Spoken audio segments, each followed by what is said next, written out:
Hello again. So here we have a continuation of the formation of alkenes, and here we are in the E2 mechanism talking about it. And for an E2 mechanism, it's a concerted mechanism where, just like in the SN2 mechanism, it's dependent on both the concentration of the base and the substrate to form our product.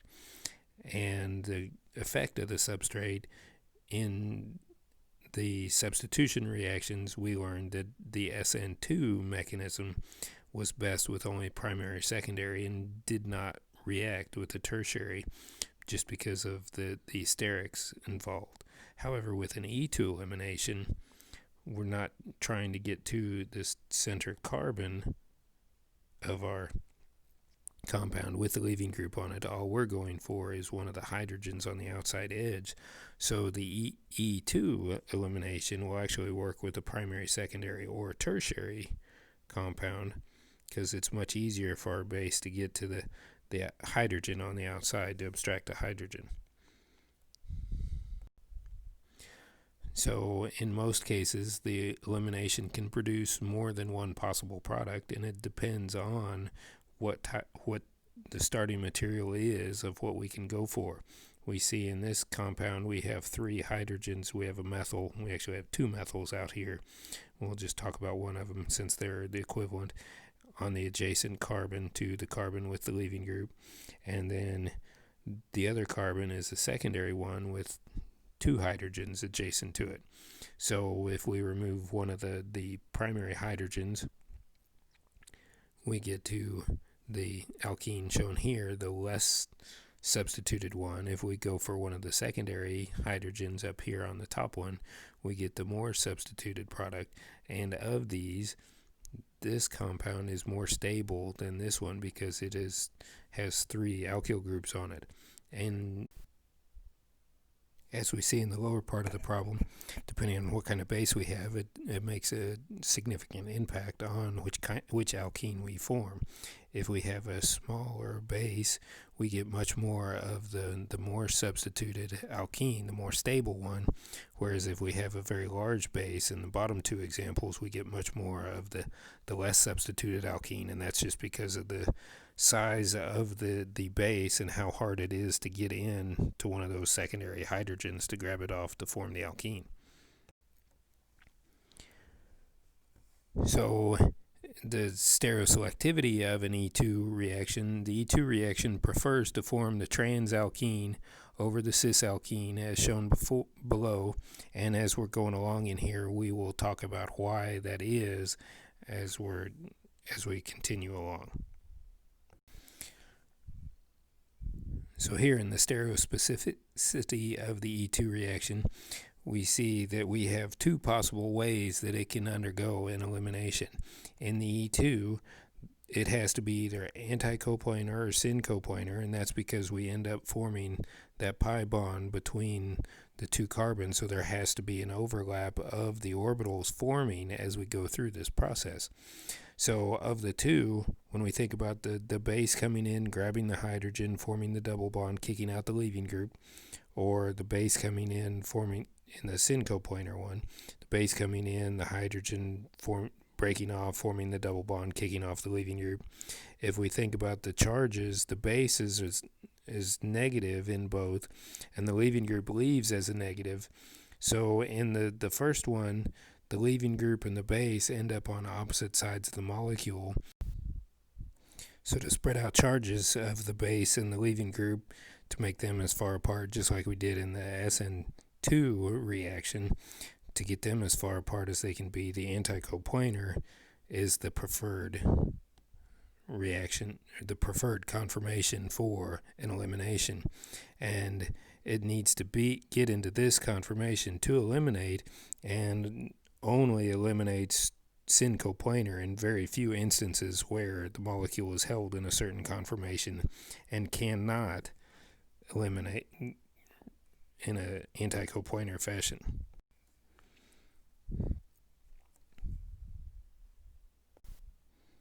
So here we are with the E2 elimination, and we need to draw the Newman projections for both conformations, the anti-coplanar and the syn coplanar and see what we see when we draw them both. So when we draw the Newman projection for the first one, if we look from the right side of the molecule to the left, we see the bromine going straight up. Going to the right, going back, is the T-butyl, and going to the left, or coming towards us, is the hydrogen. On the back carbon, we have the hydrogen going straight down.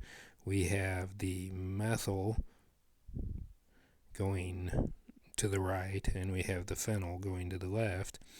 And so we see that the groups are well spread out, and the steric hindrance is minimized as much as possible for the hydrogen that is anti-coplanar to the bromine.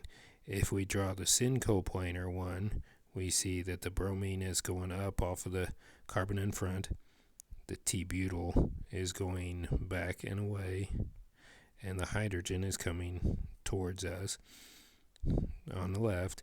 And then on the carbon in back, we have the phenyl going down, we have the methyl coming out, and we have our hydrogen coming towards us. So there's a lot of more steric hindrance in here, along with the repulsion of the charge of the base coming in to grab the hydrogen as the bromine leaves right there.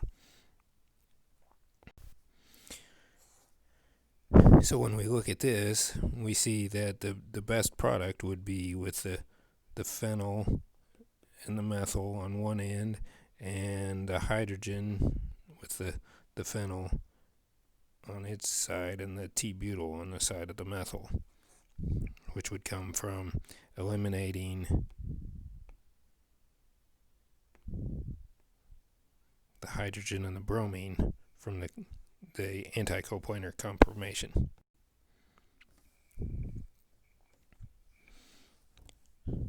So as we just showed, we need to have the compounds be either syn-coplanar or anti-coplanar to eliminate. So what we need to do is think about the drawing, what we'd see if we look down this bond and look down this bond to see, is it syn-coplanar or anti-coplanar, and can it eliminate from that conformation. So if we draw the chair form with the bromine in the equatorial position, and looking down that bond in red, the carbon in front, we have the hydrogen going straight up. We'll have the carbon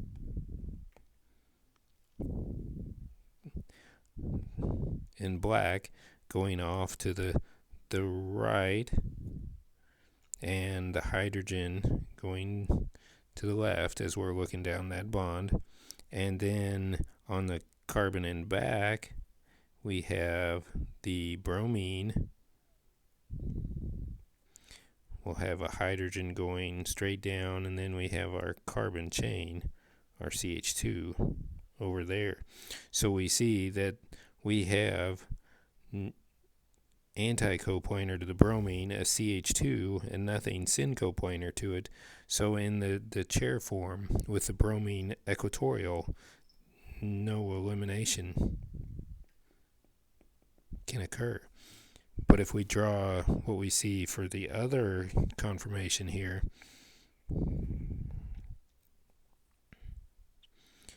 where on the carbon in back, or on the carbon in front, we see the hydrogen going straight down. We see the hydrogen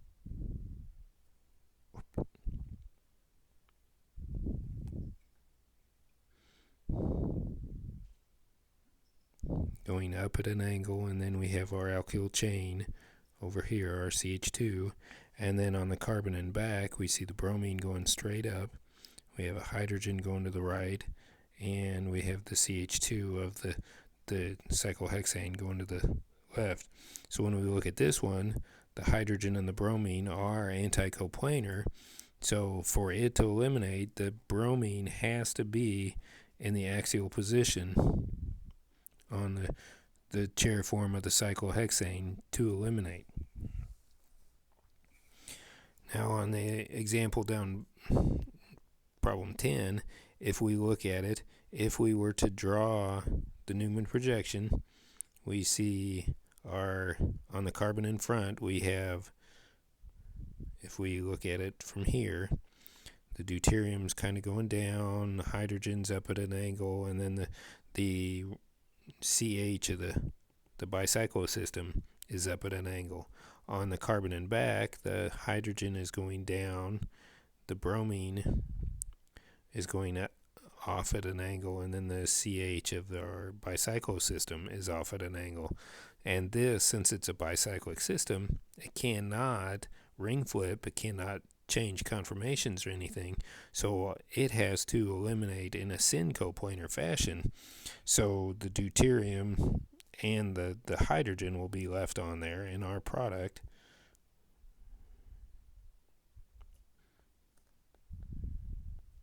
will look like this after the elimination.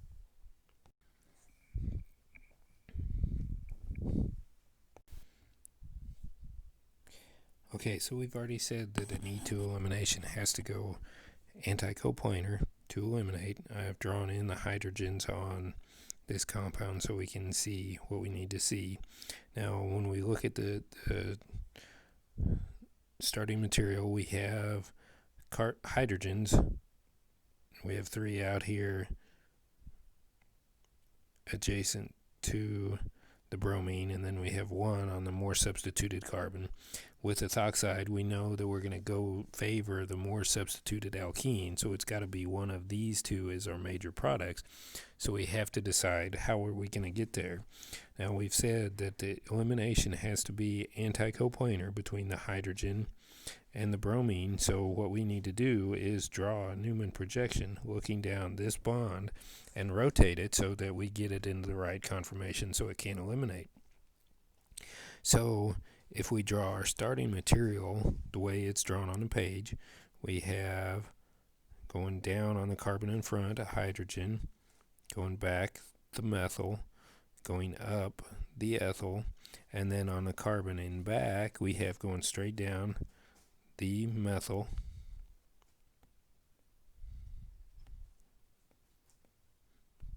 then going back we have a hydrogen, and then coming out we have the bromine. So what we need to do is rotate the bond between the carbon with the hydrogen and the carbon with the bromine that we're going to eliminate. So we need to redraw the Newman projection, moving the hydrogen to anti-coplanar. We need to move the methyl to where the ethyl is and the ethyl to where the methyl is and redraw it.